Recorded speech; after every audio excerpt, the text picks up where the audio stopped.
Iran যুদ্ধে নিয়োজিত মার্কিন সেনাদের সরিয়ে নেওয়ার লক্ষ্যে ডেমোক্রেটদের আনা একটি প্রস্তাব বাতিল করেছে যুক্তরাষ্ট্রের উচ্চকক্ষ সিনেট। ডেমোক্রেট সিনেটর রিচার্ড ব্লুমেনহাল জানিয়েছেন, ইরানের বিরুদ্ধে খুব শিগগির আবারও হামলা চালাতে পারে যুক্তরাষ্ট্র। এদিকে মার্কিন সেন্ট্রাল কমান্ড সেন্টকমের এক বার্তায় বলা হয়েছে, ওয়েস্ট এশিয়ায় অবস্থানরত নিজেদের যুদ্ধ জাহাজগুলোতে নতুন করে জ্বালানি, খাবার ও গোলাবারুদ নেওয়া শুরু করেছে মার্কিন সামরিক বাহিনী।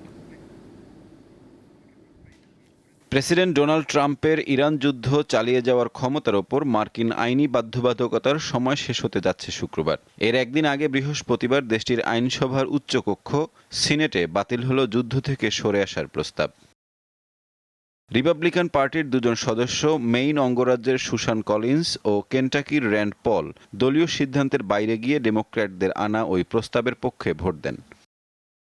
ডেমোক্র্যাট সিনেটর রিচার্ড ব্লুমেনথাল জানিয়েছেন, তেহরানের বিরুদ্ধে খুব শিগগিরই আবারও হামলা চালাতে পারে পেন্টাগন। এমন আশঙ্কার মধ্যেই মার্কিন সেন্ট্রাল কমান্ড সেন্টকমের এক বার্তায় বলা হয়েছে, ওয়েস্ট এশিয়ায় অবস্থানরত নিজেদের যুদ্ধ জাহাজগুলোতে নতুন করে জ্বালানি, খাবার ও গোলা বারুদ সহ প্রয়োজনীয় রসদ সরবরাহ করছে মার্কিন সামরিক বাহিনী। এদিকে যুক্তরাষ্ট্রের নৌ অবরোধকে সামরিক অভিযানের সম্প্রসারিত অংশ হিসেবে আখ্যা দিয়ে ইরানের প্রেসিডেন্ট মাসুদ পেজেশকিয়ান বলেছেন, এটি কোনোভাবেই সহ্য করার মতো নয়। চলমান সংঘাতময় পরিস্থিতিতে ইরান, লেবানন ও ইরাক ভ্রমণে নিজ দেশের নাগরিকদের ওপর কঠোর নিষেধাজ্ঞা জারি করেছে সংযুক্ত আরব আমিরাত। একই সাথে এই মুহূর্তে ওই তিন দেশে অবস্থানরত নাগরিকদের জরুরি ভিত্তিতে দেশে ফেরত যাওয়ার নির্দেশ দিয়েছে আমিরাত সরকার।